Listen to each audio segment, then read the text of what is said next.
Welcome to The Mortgage Voice with Jeff Barton, your voice in the mortgage industry.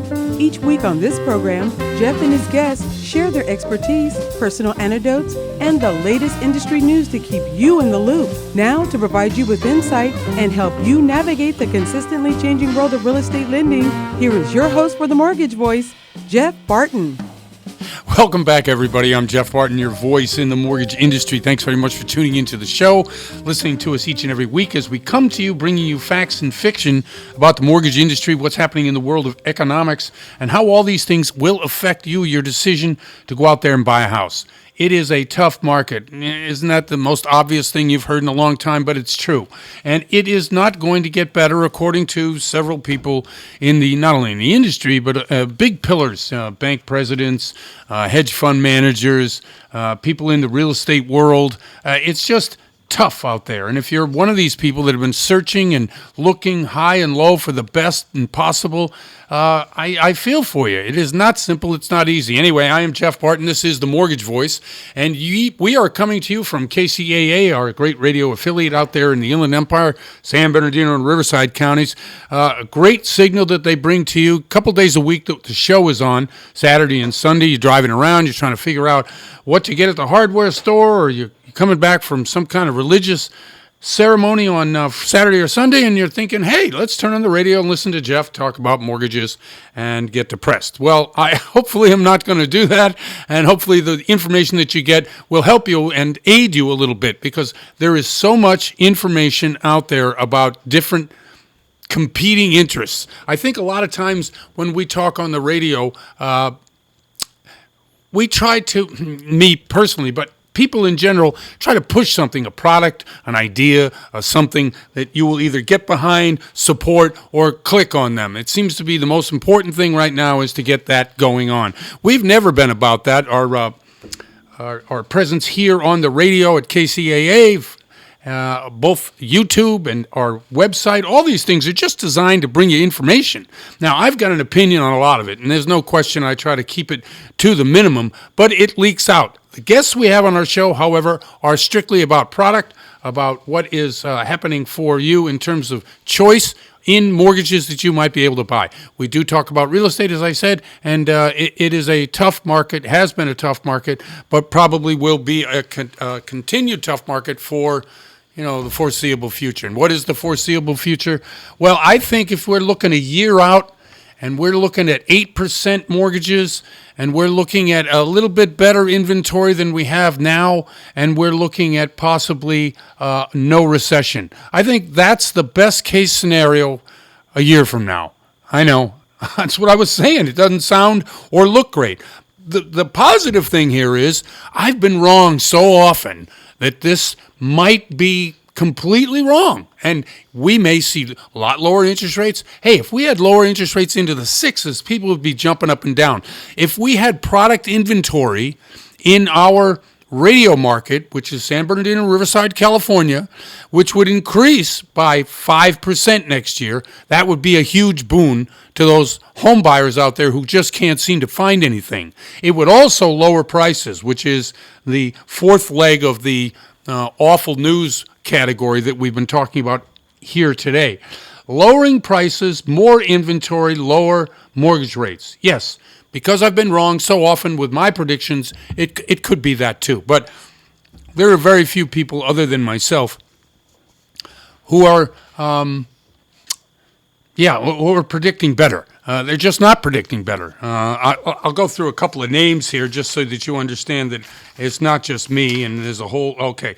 Bill Gross. I don't know if anybody knows who Bill Gross is. He's a bond king. He's a guy that's been around the stock market, equities market, they call it, forever. And bond market, as we all know, that we watch on this show is the 10-year and the 2-year. And those numbers we'll get to a little bit later in the show. But Bill Gross, bond king, economic slowdown, recession in the fourth quarter. That is as dire a prediction as I've heard it. Now, there are a lot of people who look at the economic indicators that are out there in the marketplace and say, hey, we are getting closer and closer to, being in the mode of having a recession. Now, none of the people in the federal government, certainly not the Fed itself, is talking anything about recession. What they're talking about is the dreaded soft landing, usage and phrase, which it's so overused, people don't even realize what it means. It means that employment will stay good and that we will see a dip in GDP, but not a negative GDP. Now, what is GDP? The gross domestic product. It's a measure of goods and services added up quarter to quarter. And a recession, of course, is 2 quarters in a row of negative growth. Now, are we going to see that? No. We're projecting third quarter to come in. I think third quarter was supposed to be around 4.5%, which is awesome. I mean, when you consider the growth around the world, U.S. does lead that in many, many categories. Certainly in countries that can have obvious and transparent financials, we can say, hey, these are good numbers. In countries that don't have that, certainly, Russia's one of them, certainly China's another one, and certainly any authoritarian government who is out there trying to push numbers so that they can either get better loans or more people to come in there and invest, you can't trust those numbers. So anyway, the Chinese number being about 5.5% for Q3. Jamie Dimon. Now, we quote Jamie Dimon a lot on this show just because he is a major player. Him and Brian Moynihan over at Bank of America. Jamie Dimon, of course, is with Chase Manhattan or J.P. Morgan Chase. Both of these guys we listen to and quote and talk about just because they have disparaging opinions a lot of times. Sometimes they're in sync. Jamie Dimon says about the economy that we're going to have the economic slowdown. I mean, he came out today and said, we have had predictions 18 months ago that were 100% wrong. And now, whether he's talking about the economy going into a recession or whether he was talking about inflation going out of control, both of those things didn't happen. And we're still in a situation where he's calling an economic slowdown. That's two. Bill Ackerman, I don't know if anybody knows who he is. Another guy out there is like the ARC Fund people, like anybody over at PIMCO. There are a lot of people who are in different segments of what they call the equity market, which are buying and selling of securities or bonds or these types of things, who, when they speak, people listen. Bill Ackerman is one of them, been around a long time, and very, very obviously smart and astute. So problem with that is a lot of these people that do get a forum, they pontificate. And I don't know if you know who Larry Summers is. We talk about him on the show. He's an I think he was Treasury Secretary under Obama. Is that what it was? Anyway, he's been kicking around, and he's over at Bloomberg right now giving opinions on a daily basis. He has a forum that he's being paid for. So for him to come up with statements, either outlandish or in support of whatever he's talking about, he's a paid guy. So it's hard to listen to him. But he does have a forum, and he does talk his mind. But this guy, Bill Ackerman, he says things based on what his belief is. I don't think he's trying to sell products. Anyway, he says the economy is slowing faster than data suggests. Now, I don't know what that means. If you're going to the pump every day at the gas station, and it was $7 last week, it's $6.50 midweek, and it's $6 now, you would say, absolutely, the trend in gasoline prices is down. He's saying that those particular indicators, I'm not saying that was his indicator, but that's the example, the indicators in the economy are not telling the full story, and that the actual the economy is not doing as well as may be expected. So these three pillars, so to speak, in the economic world are talking about slowdown and recession, which is two things that aren't that great. Another thing that kind of flies in the face of that, though, is oil prices are now back down to $83.78. Now, gasoline prices, as I did say, they haven't come down that much, but they have come down, and I think that's a good thing. I've never understood the price per barrel to gallon of gasoline thing, but they said, as I think I said last week, that there is a fall blend or a winter blend, especially here in California, which is cheaper to make than the summer blend. Now, I don't really understand any of that. It's like if you go to buy a can of beer, you're getting this winter blend or you're getting the summer blend. I have no idea. To me, beer is beer is beer. So if you're trying to convince me that this is a real fact, I'm sorry, I'm just lost on it like most people. The Purchasing Managers Index was also better than last month's. Last month's was at 50.2%. Anything over 50% is considered good. Anything under 50% is considered bad. It went up to 51%, and that's a good thing. So if we're getting these pillars saying, hey, we're looking at a slowdown, yet other indicators in the economy are saying, you know what, we're looking at better than expected information, whether it's the oil price, whether it's the purchasing managers index. It's one of those, which economy is it? And it really depends on how you sit. Read an article again today about rich people versus poor people. Kind of sick of that, but at the same time, it was set up like that, and that's how it is. But it says that, hey, there are two different economies here. And I tend to agree with that. There's certainly the economy of rich that inflation tends to help, and the economy of poor, the inflation tends to hurt. What do I mean? You own a house, you are considered rich. Why?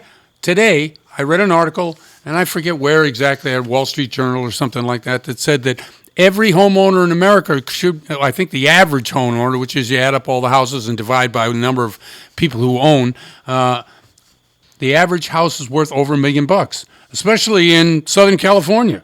That means that you're a millionaire. Now, whether you're a millionaire based on your house and you can't really access the equity, which is another thing entirely, and we'll get into that with a couple of the guests that come on the show, how are people going to really access that equity, and how are they going to be able to use it in this type of market?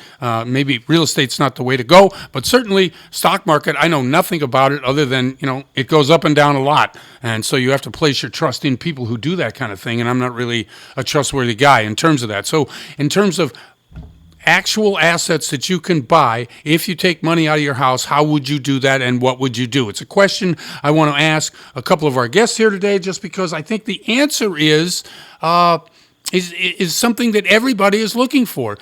Obviously, when I say you are going to get 5% return on a 2-year fixed rate, that's a good thing. Now, what is that fixed rate? It's the bond market. That's what they're selling for right now. The yield is about 5%, 5.098 or something like that. That's a good return. If you have $1 million and you put it in there, 2 years later, you take out your money, you're going to have more than $100,000 made. That's not bad. Who can't live on $50,000 a year? Well, maybe not Southern California, but certainly in other parts of the world. It's awesome. Anyway, I'm Jeff Barton, your voice in the mortgage industry. Really appreciate you listening to the show. I get into the weeds a little bit, but it's fascinating to me. And we'll be right back. Thank you. You're listening to The Mortgage Voice with Jeff Barton. We'll be right back with more in just a moment. For more information on today's topic, email Jeff Barton at info@malibufunding.net. Now, back to The Mortgage Voice with your host, Jeff Barton.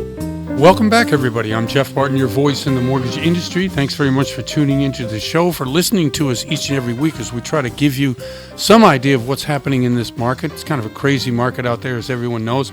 And I bring a lot of experience in terms of not only talking with great people, but also bringing news and information that you can use in order to make better decisions. We're on a number of different podcasts.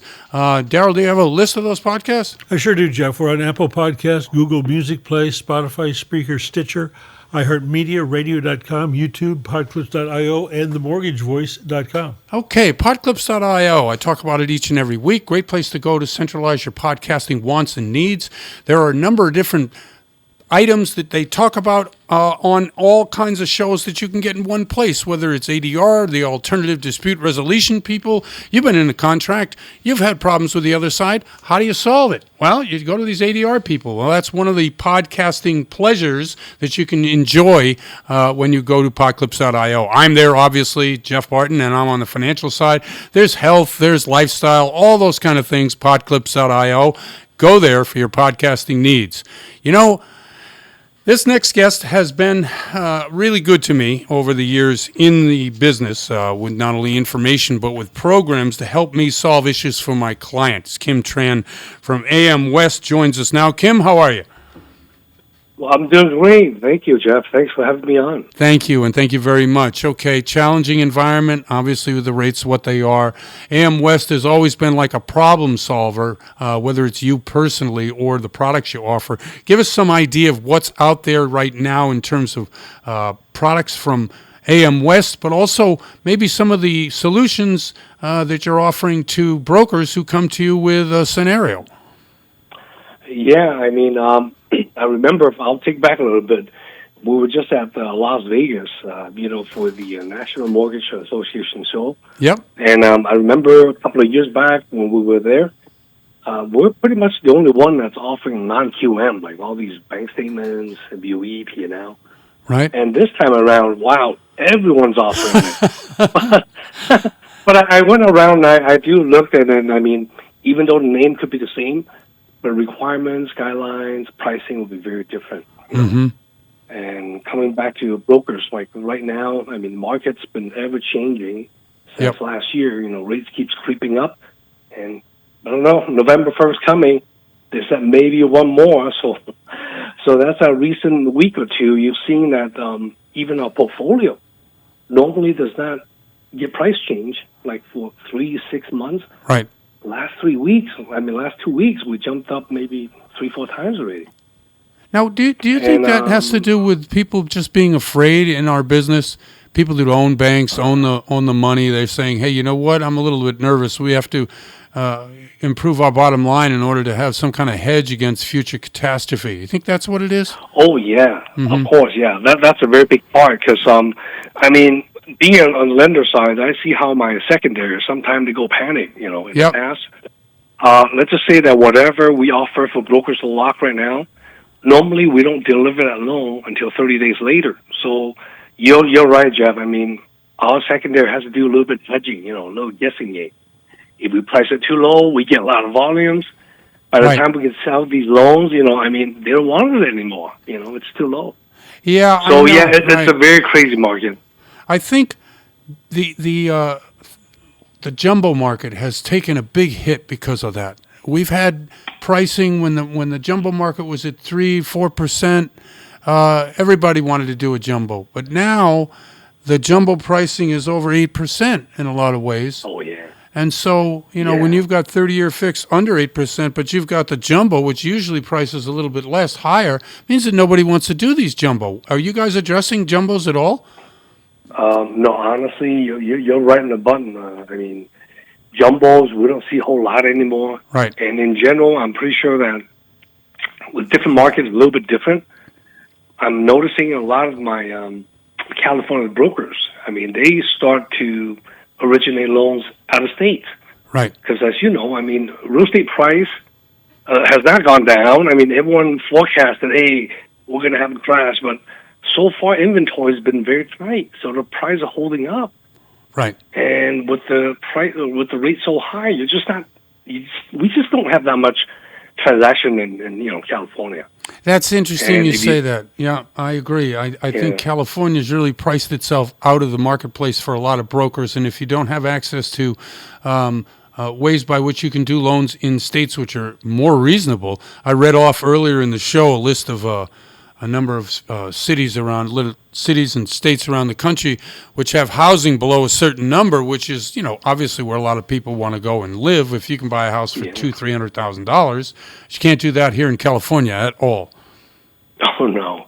And just to share a little bit more, like, let's just say that you and I are investors. We're going to buy properties. I mean, in California, you probably can't find anything decent, $700,000-$800,000 to start. Awesome. Plus, on top of that, you got to come in with maybe 40% down to get any kind of cash flow. Yep. So what a lot of Californians do is that they, instead of investing here, they'll go to Texas, Florida, Georgia, Colorado, everywhere else. Yep. 25% down, they still get cash flow. So, well, you're bright, right? So in this type of market, especially in we broadcast to a number of different places on the internet, and certainly. Yes. From our radio perspective out in San Bernardino and Riverside, now the prices out there. What products are you getting to these consumers out there? Is it mostly non-QM, or what are you offering?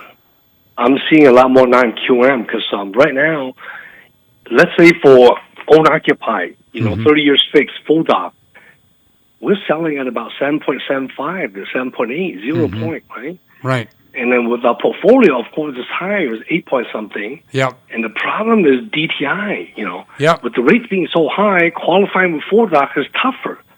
So we're seeing a lot more like, hey, they would rather just go with a written VOE program right. and go E&L program where it's kind of like stated, Yeah. And, or they would just switch around and just say, hey, look, do the SCR. Right. with no employment and then no income. On that DSCR program, obviously the rates are higher, the risk is more, but how do you, how do you know the renters are going to be there, or do you have to have a renter in place before you can get the loan? Well, if it's for purchase, we really don't care. We're going off of appraisal rental comps. Right. Place can be vacant because you as the new owner purchasing a property, you can lease out after. Right. But for cash out and refinance, of course, we do want to see there's a tenant in place already. It can't be vacant. Right. Although we have programs that allows vacant, but that even goes higher on the pricing. And Jeff, if you allow me, I want to go back to earlier. You mentioned something interesting, and I want to open up to your audience. Go. You know how you said that if you're California, you have to, sometimes you gotta do loans in out of state, look for other opportunities. Yep. We just made some changes. When it's portfolio, and that includes bank statements, asset depletion, P&L, written VOE, DSCR. If it is investments, brokers can do loans in about 30-something states without needing a license. Because I have a list and a map, I can share with you, and later on maybe you can share with your audience. Well, just give us a few states that you might be in. Are you in Arizona, Utah, Washington, Oregon, all these places? Nevada? Yeah. I mean, it's a pretty big list. Yeah, well, obviously, 36 states out of 50. That's pretty good. Yeah, no, I would say about maybe 32 states. Okay. You could do loans without license. Now, a few states, that they're a little bit more strict would be like Nevada, Arizona. They're still required to have a license. Oh, I see. And how we got away is that when it's investment per transaction, we treat that as business purpose loan. So it's kind of like a business loan. Right. And that's a non-trip, Right. So when we open up these, a lot of our brokers like it. I mean, they get to do loans out of state to kind of subsidize what they miss here in California. That's a great opportunity for them. How successful is it so far? It's been good. I mean, I've seen my broker started, I would say, sometime last year around about this time. They've been doing it about a year now. Because they know that price keeps going up. Right. I mean, it just gets tougher in California. So Oh, they start to, yeah. and the good thing, is that, with our pandemic, it changes everything. Business practice change now. You can just do marketing on the internet, however you do it. And you don't even need to be there in person to do their loans. You could do Zoom meeting applications, and it's a lot easier now. I think, I agree with you. And I also think the technology to drive any kind of margin in the future is going to be AI-driven anyway, because all of the savings is going to be in how we produce a loan. Eliminating people is obviously the number one thing, and it looks as if artificial intelligence is the way to go for that too. And it's been the coming trend for a long, long time.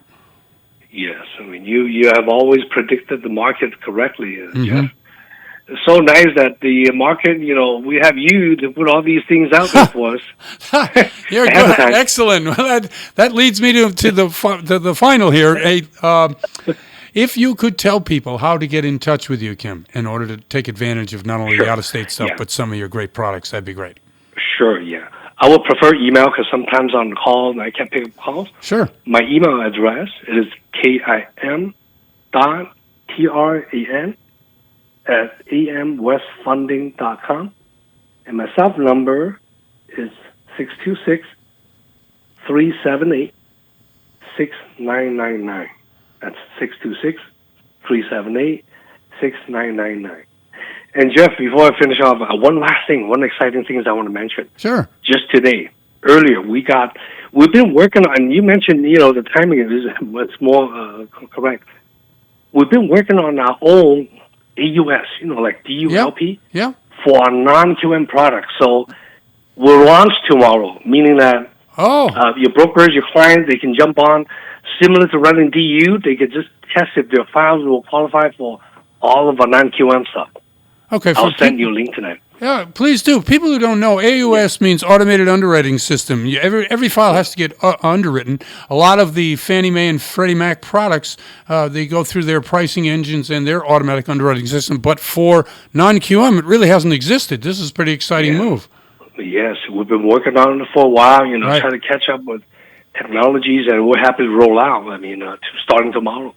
Excellent. Kim, I got to go. Thank you very much. Okay. Please send me a link, and I'd put it up on the website. Sure. Thank you so much, Jeff. Thank you very much.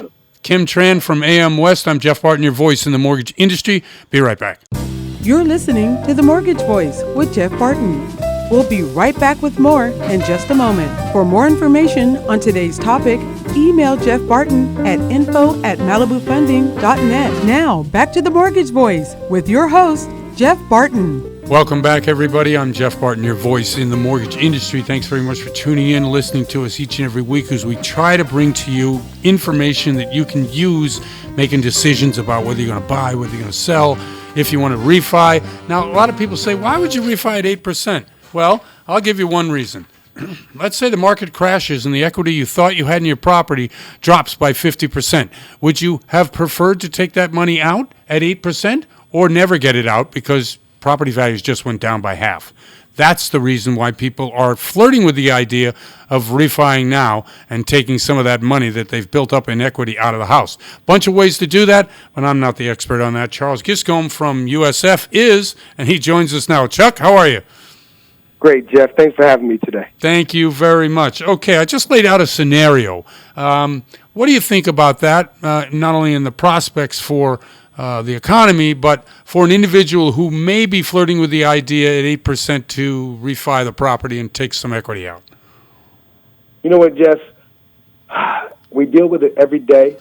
It's a great question. It's a very real scenario that Jeff laid out. And I will always say the same thing that Jeff is, as he is a great mentor to me and friend. At the end of the day, money is money. It's real. It's necessary.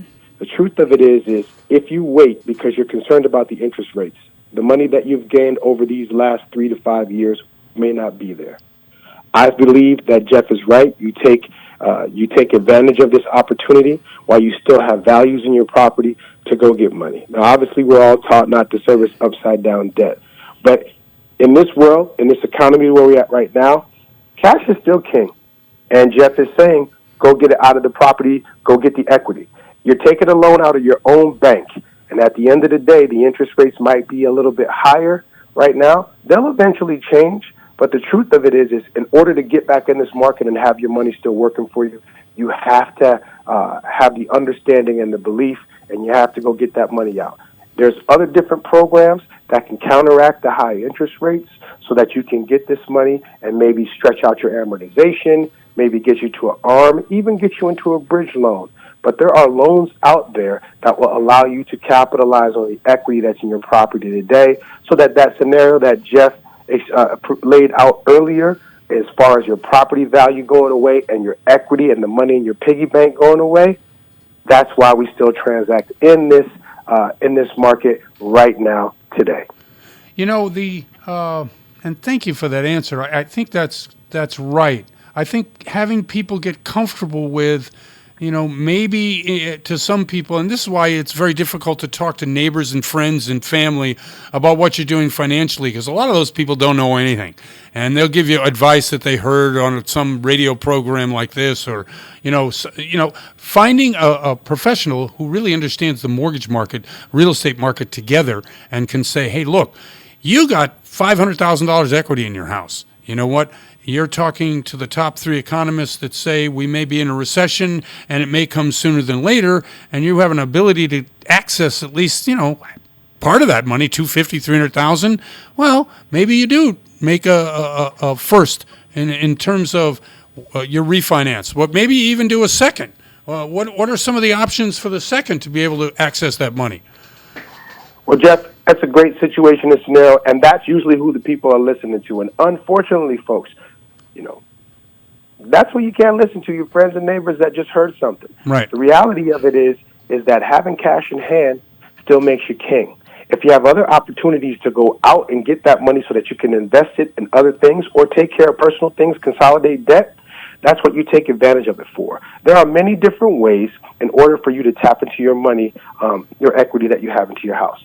Of course, people are in first position loans that were very, very low when we were at our all-time low rates. But that equity that's in there, if you do a full refinance on it, that first position loan is going to go away, and you're going to have a high 8.64, which I think is our daily average for a 30-year fix. Right. That might be the rate right now. If that's the case, then that first position loan is gone, and you're going to be paying a higher interest rate across the board on that initial loan and the new loan. But you also now have options that will allow you to keep that first position loan in place and maybe go get a home equity line of credit, a HELOC, or a standalone second. These are loans that can be recorded and placed after your first position low interest rate loan. They're going to be a higher interest rate, but it's going to be a lesser amount that you're going to be paying for the higher interest rate. And now you'll tap into the equity at that new interest rate, keeping your first position loan payment in play. So you'll have a first loan and a second loan you'll have to pay, but at least that 2 and 3 and 4% interest rate loan that you had when you first got your property is still in place. All right? In those cases, the standalone HELOC, the piggyback loan, what they call it, those are all different options of lines of credit that will allow you to tap into the equity that's in your home without replacing your first position all-time low loan interest rate that most people are so concerned with. Yeah, I love that option. I love talking about how people can utilize equity in their home in several different ways, especially in a market where, in a place like California, where, as you know on the radio here, San Bernardino and Riverside counties, even in these counties where 500 to 750,000 is the norm, very expensive properties, tough to get into. But if you bought in at 160, and now you've got, I don't know, $300,000, $400,000, $500,000, having options to be able to get to that money. Because we know, you and I know, at some point, the economy is going to turn. The interest rates are going to turn. At that point, having that cash will allow you to take advantage of a lot of new opportunities in the market, if you can be disciplined and make sure you don't spend that money, of course. I completely agree. And also, one of the most important things that we always talk about, I'm very proud of at Malibu Funding and at United Security Financial, having someone who understands the market and the trends, who understands the newest products, who understands strategy for you as a borrower, and actually can get a loan that's in that person's real well, that creates a comfort level for them so that they know that even in the short term and in the long term, that they'll be taken care of and their needs will be met. No one wants to ever be in a high interest rate loan. The market is what it is right now. But if you have a mortgage professional who's honest with you and understands the market, they can explain to you what the short-term and long-term strategy is, so that at the end of the day, when the market does turn, like Jeff says, because it always does, eventually it will turn back again, then you can refinance into a lower interest rate loan and still be able to utilize the money that you took out of your house at a higher interest rate, so that you can make more investments, consolidate debt, take care of your family, business expenses, whatever it may be. Those options are out there. And it's super important to have somebody who's well aware of what the products are and what the market trends are. Well, that'd be you, absolutely. I ran across an article today about cities in the U.S. where you can buy a house under $250,000, and one of the cities on the list, 83% of these houses are under $250,000, was Syracuse, New York. I thought about you. I thought about your own particular flipping business and how that works. How is that going up there, and what's the market like in a city like Syracuse? You know what? Syracuse being a small town, like other towns, Ohio, different places like that. Right. You'll get these different places where you'll have a lot of houses. A lot of houses were abandoned. A lot of houses, when a lot of the factories and the plants closed down, you had a lot of individuals who had to leave because work wasn't there anymore. Well, it's also the places where the growth happens the most. When you do have different places that come back in, different businesses that come back in, the regentrification, the rejuvenation, the different things that have happened in the cities, and they're growing. They're allowing these places to grow, and the values are there. The key to it is once again, I'll connect the dots. Being able to transact on your existing equity, your own piggy bank, possibly pulling money out of your other properties and homes, and going and reinvesting that money into these places that are growing. Because the most important thing about these houses that are in these places, like Syracuse, New York, is that they need some TLC. They need an upgrade. They need a touch. They need for you to bring them back to life. And if you do that, the after renovation value can be very profitable for you and can create a new business stream for individuals that are not afraid to transact, that are not afraid to go get their equity, that are not afraid of these interest rates, and that they know that they have someone they can count on to put them in a proper strategy. These properties are all around in these different cities and states, and you can go take advantage of them. You just have to have someone knowledgeable, understand the actual demographic, or the geographic, I should say, and then say, hey, listen, I'm ready to go transact. If you are, there's places out there like that that will allow you to take advantage and really gain and grow some real wealth. No, I like that, and I like the fact that there are places, there are still opportunities out there, and we always talk about it on the show. I don't care what the rate is, there's an opportunity somewhere near you or close by that you're not even aware of in the real estate market. Absolutely, Jeff. You know, Syracuse has Syracuse University. It's one of the largest medical facilities and centers with Upstate Medical Center for cancer, and so it's on the grow. And where I'm from, I've been there. I've seen the city come up, go down, and now it's back up on the upward trend. I suggest anybody take a look at any city like Syracuse and those different places. Ohio, I have a lot of investors that are looking in the Ohio area, trying to get stuff done. There's many places that you can look at like that where you can take advantage of, where the price points are low enough and there's enough opportunity for someone who wants to invest in real estate to get in there without worrying about such high numbers like in Los Angeles or New York or different places where the money won't take you that far. Places like Syracuse, you can get a $100,000 house that can easily be a $300,000 house in 90 to 120 days. That's awesome. Hey, could you let people know how they can get in touch with you? I know that you have your fingers on a lot of different things all over the country, and people to get a hold of you, not only for financing, but for some advice as well.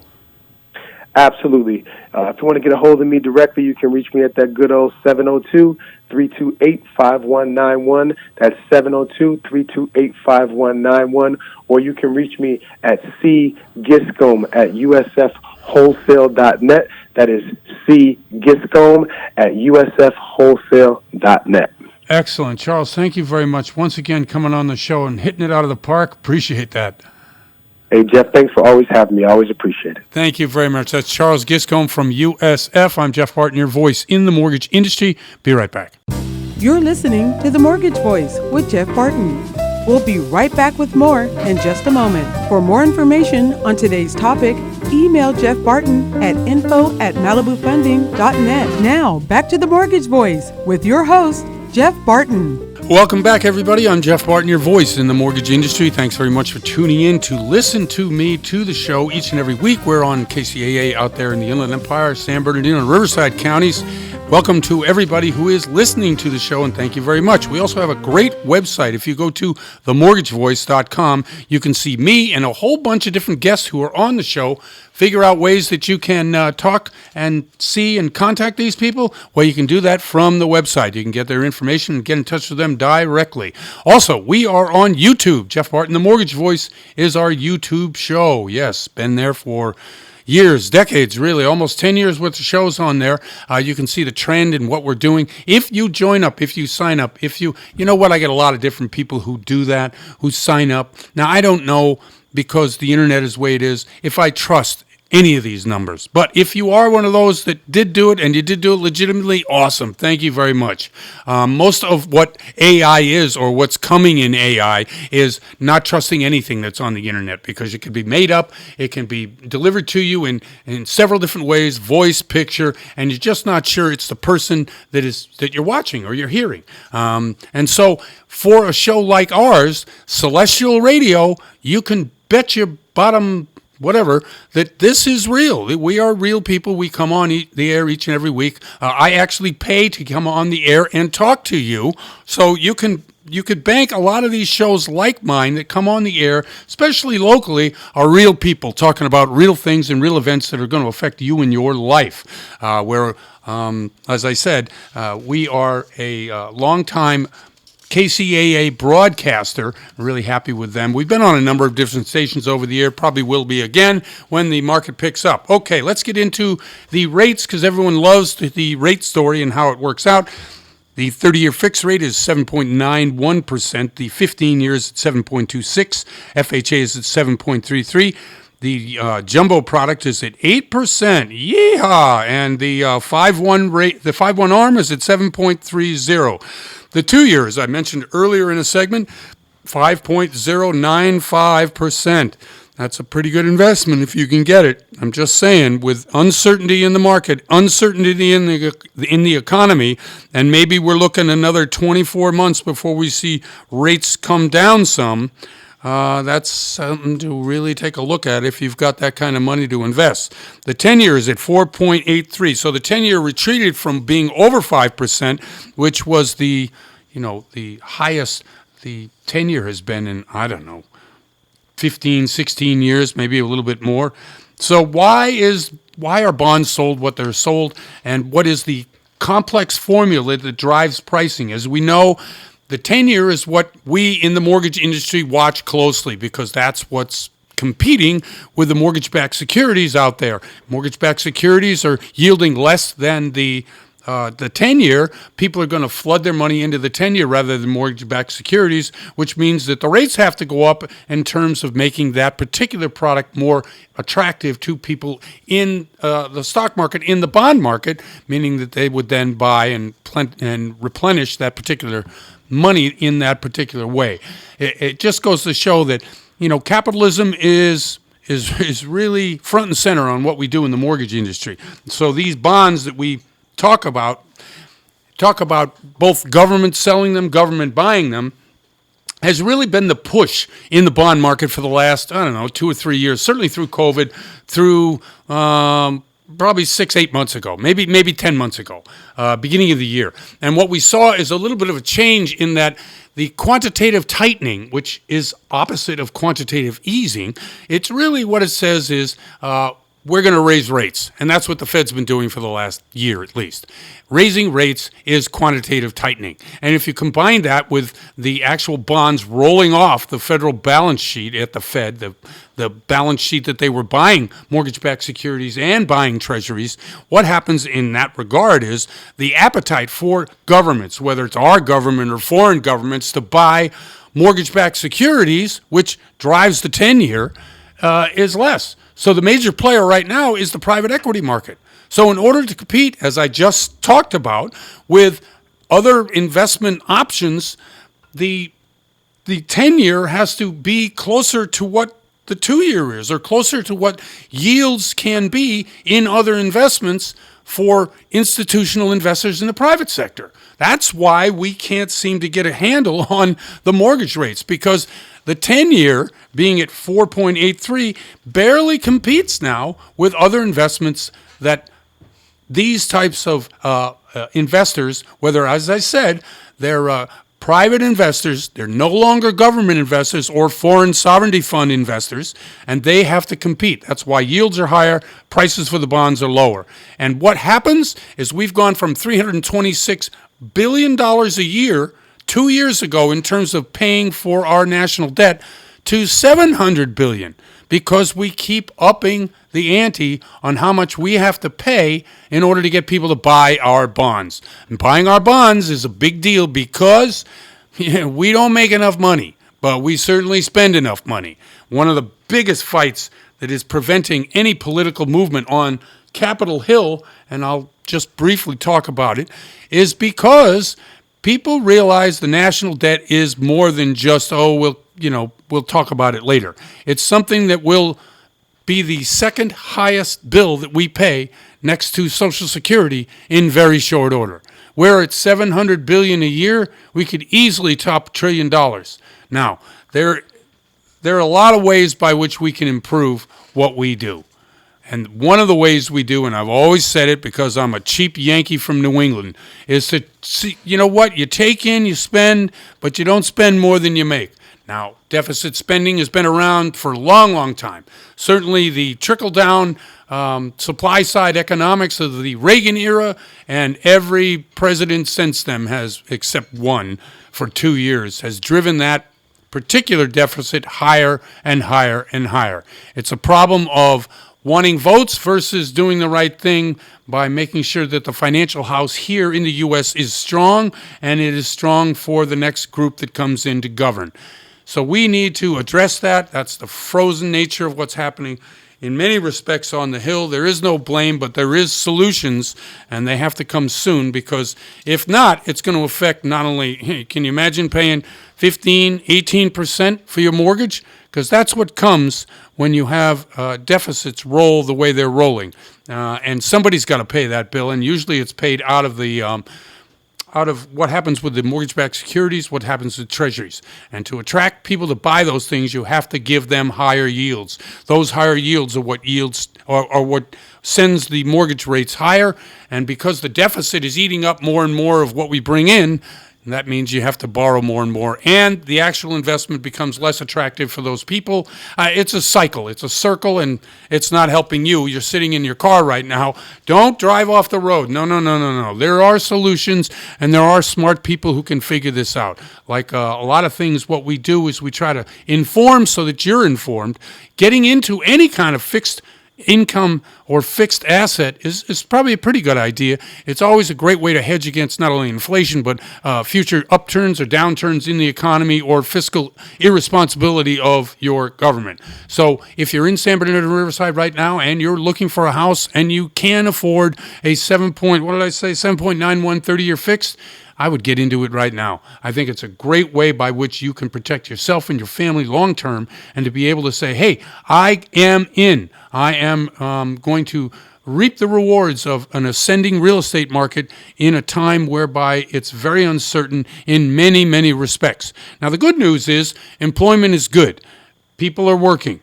There are a number of wage incentives, wage improvements that have come about over the last year to 2 years, maybe the last 5 years, that have been good for a lot of people who are working. And as I said, we still have probably 8 to 10 million jobs available for people out there. I have a nighttime job that I do, and I go on to Indeed and a couple of these websites just to check what my particular job that I do is in the marketplace and how it is. Well, there are plenty of jobs what I do. I'm in the medical world. I do a lot of emergency care in the field. And so that kind of job all over the country, anywhere from $23 to $25 an hour. Now, for an old dude like me, that's not really that much money. But to get into the industry and to start out in any job, maybe not here, but in other areas of the country, which leads me to tell you that there are some places in the country where you can buy a house under $250,000.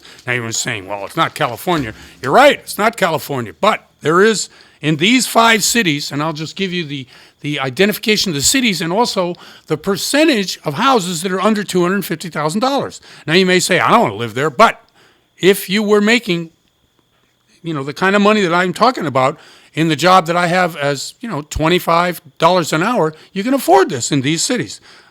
So here we go. 82.8% of the houses in this city, Anderson, Indiana. Anybody know where Anderson, Indiana is? No. Okay, that's a no, but Indiana's a great place to live. Good schools, conservative lifestyle, and as I said, you can buy a house for under $250,000 there. Syracuse, New York. You heard of that one, yes? Oh, yeah. Oh, yeah. Okay, so 83.8% of the houses on the market in Syracuse are under $250,000. Rockford, Illinois. You got that one? That's where Cheap Trick is from. Okay, there you go. I want you to want me. Yes, exactly. Thank you. Stop singing. Okay, Youngstown, Ohio, 91.2% of the houses on the market there are under $250,000. Now, this last one has got a name and a notoriety for all the wrong reasons, and I think before you move there, you want to probably check on their water supply. Flint, Michigan, 92.8% of the houses on the market are under $250,000. Now, there are a number of other cities which are under 300 or under 350, but I just wanted to let you know that not every place is, like I say, San Bernardino Riverside. Not every place. There are places out there that are good places to live. You can raise a family. You can live on a lot less. And you know what? The rat race and the run around to make tons of dough, maybe not your cup of tea. These are places you can go, and you can actually do pretty well there by housing. Anyway, I'm Jeff Barton. This is The Mortgage Voice. Appreciate you listening in, and we'll see you next time. You're listening to The Mortgage Voice with Jeff Barton. For more on today's topic, visit www.malibufunding.net.